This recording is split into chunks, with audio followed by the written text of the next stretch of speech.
Western ડિસ્ટર્બન્સને કારણે હજુ પણ માવઠાની આગાહી હવામાન વિભાગ તરફથી કરવામાં આવી છે।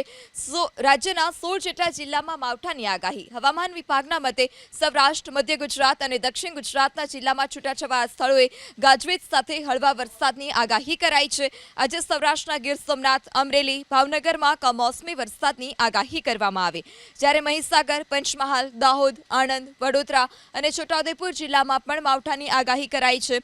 આ સિવાય દક્ષિણ ગુજરાત ભરૂચ, નર્મદા, સુરત, તાપી, ડાંગની સાથે નવસારી અને વલસાડ જિલ્લામાં છૂટાછવાયા સ્થળોએ કમોસમી વરસાદ વરસી શકે છે।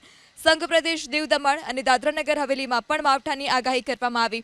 તો આગામી 2 દિવસ બાદ ફરી 7 એપ્રિલે હવામાન વિભાગે કમોસમી વરસાદની આગાહી કરી છે, જેમાં કચ્છની સાથે સૌરાષ્ટ્રના દેવભૂમિ દ્વારકા, જામનગર અને ઉત્તર ગુજરાતના બનાસકાંઠા, સાબરકાંઠા અને અરવલ્લી જિલ્લામાં કમોસમી વરસાદની આગાહી કરાઈ છે।